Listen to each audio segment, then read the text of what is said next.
Hi everybody, this is the second in our video series about building a medieval crossbow. And again, like the first one, this one is designed for people who have purchased the Medieval Crossbow Kit, but it's going to be very, I think, informative for anybody who's interested in building a medieval crossbow. In today's video, we're going to look at binding on the prod. This is a process that I've seen a fair amount of sort of confusion and consternation about, of people on the internet and so on. So the method that I'm about to show you is sort of what I've gleaned from researching a whole bunch of different sources, including current scholarship on the construction of medieval crossbows, other practitioners who are building medieval crossbows now, and also just examining many photos of crossbows that use this type of binding for the prod. The materials that we're using today is simply hemp cord. You can buy this from many different craft stores. It's probably about 2 to 3 millimeters in diameter. And it works. I find it works really well. It keeps the prod securely bound to the tiller. I have not found that it shifts at all or stretches, though if you do find that, it's very easy to insert wooden wedges between the prod and the tiller to keep that tension on. And of course, you can always rebind the prod if you need to as well. So let's get into it. So to start with, you want your tiller. Right now I'm using this in a regular bench vise on my workbench, but you can actually do this by clamping it to a kitchen table or even just trapping it under your leg while sitting. So you've got your tiller, and then you want to arrange your prod. Make sure you've marked the middle of your prod. And that way you can be sure that it's exactly centered in the mouth of the tiller. You've got that in.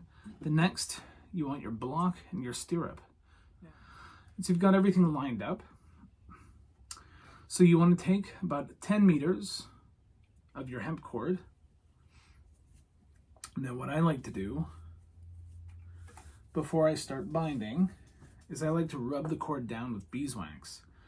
This really helps it to have a lot of friction so it won't slip. And it also helps to repel moisture. So all you really have to do here is take your lump of beeswax, and this is basically a candle, a piece of candle, and hold your hemp cord. Just draw it along. And keep drawing all 10 meters.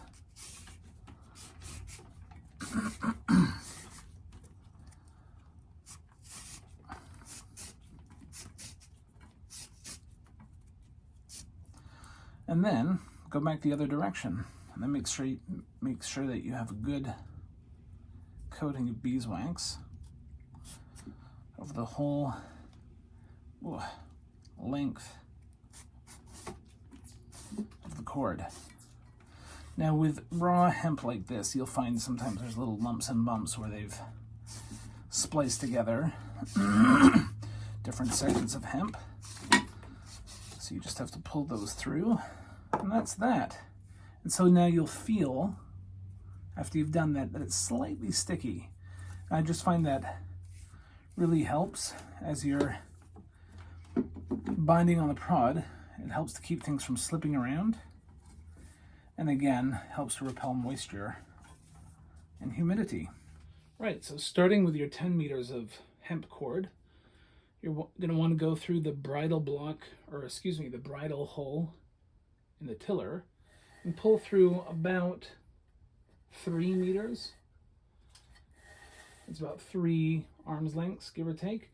And then you can just secure it with a clamp to your table or bench, wherever you're working. And now you've centered your prod on the tiller. You've got your block and your stirrup centered as well. So the first thing we're going to do is go through the stirrup and around. We're going to do that about 4 times to make sure that that stirrup is on really securely. I've packaged the stirrup and block already secured together with a screw. That's just for ease of this process so that you're not trying to wrestle with balancing 3 different objects while you get this going, particularly for people who are novices at building crossbows. But it's important to note the screw is really not designed to withstand the 70 to 75 pounds of draw force when you're spanning the crossbow. So that's why it's really important that the first part of this process is binding in the stirrup. And you'll see then after that, we bind in the bridle block as well, and it makes the whole thing really, really secure. So we're going to start by going over and through. Oops. Just pulling all that cordage through. Especially at the beginning, it can be a little bit tedious because you're dealing with such a long piece of cord. But you'll see why we need that much as we get going on this. So there's really no science to doing this. You just want to get it across more or less the middle. See that diagonally from the top to the bottom. And down and around and through the bridle hole again. And pass it through. And we're pulling the rest of that cordage all the way through again. And you're just going to give it a tug to make sure it's nice and tight. Now, as you're doing this, it may not feel as super tight as you think it should be, but that's okay because you'll see later on the process we go through as we continue to bind this in tightens everything up. So now we're going down, under, and across again.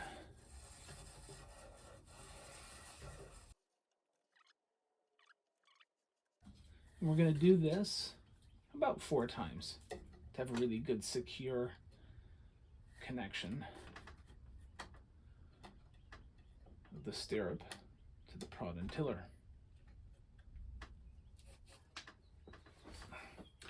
So now we've gone through 4 times, so that means we've got 4 going this way and 4 coming that way. Now we're ready to go just over the prod, just like that. And we're going to do that about 4 times on each side. This is a little bit easier because you don't have a loop to go through. So what you can do, make a little loop through the bridle hole.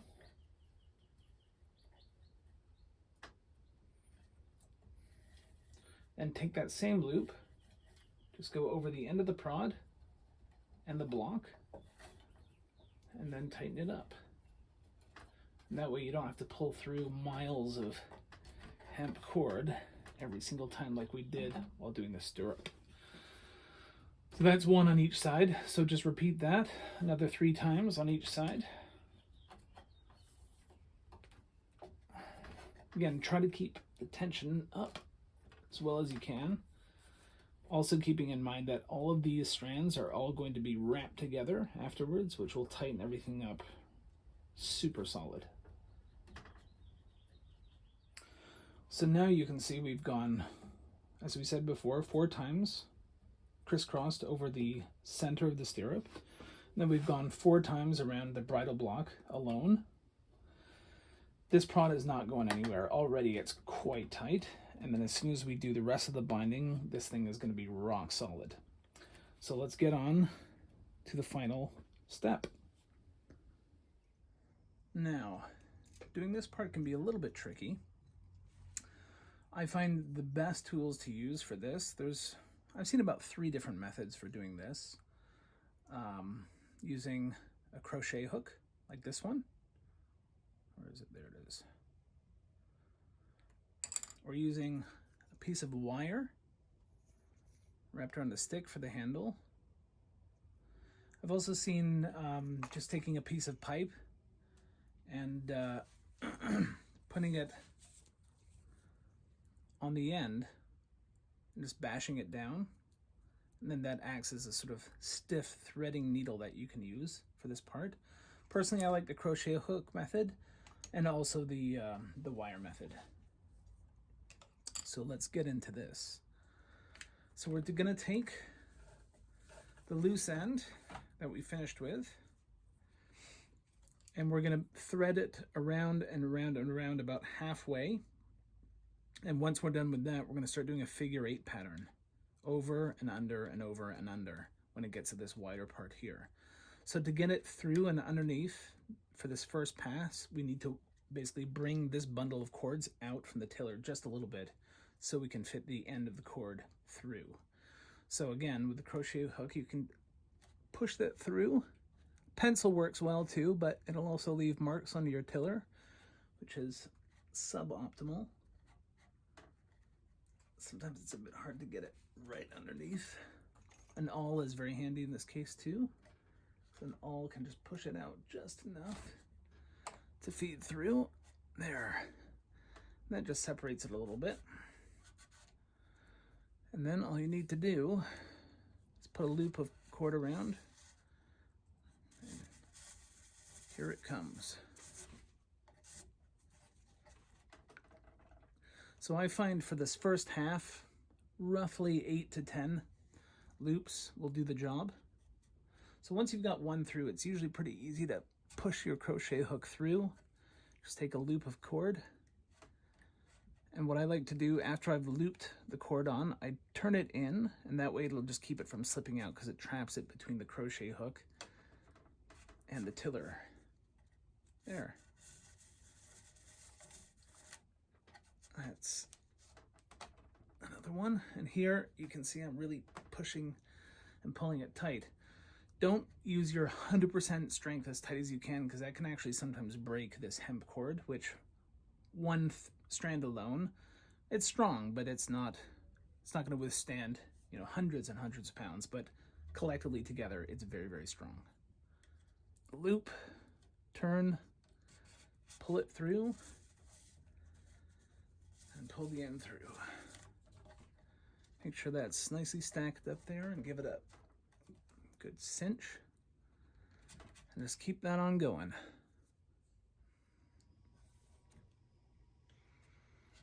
We're on our last one now. Oops.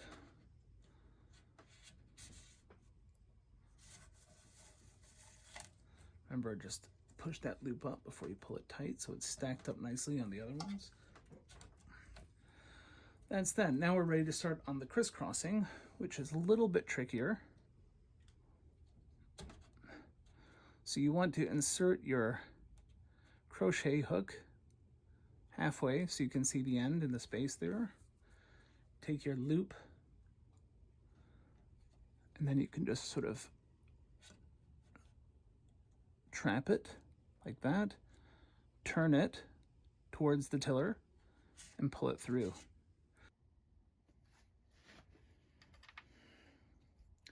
So we're coming in behind.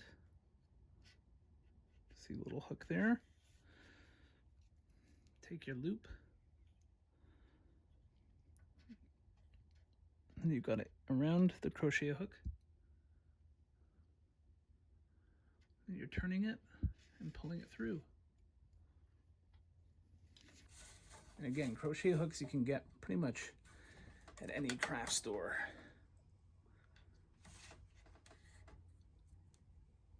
A nice small one like this is good.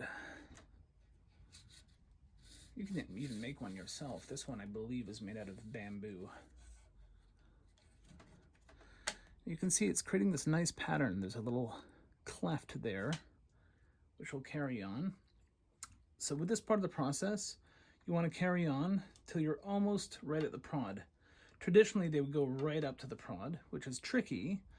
I like to leave it just a little bit back from the prod because, frankly, it's easier to still get in there with your crochet hook. And secondly, if this does end up loosening up a little bit, it leaves a little bit of space there that you can insert wooden wedges and knock them in there to tighten everything back up again. But that's up to you. So now we're done on this side. So what you want to do, push your crochet hook through, loop it, trap it, and pull it through. And this will become a little knot.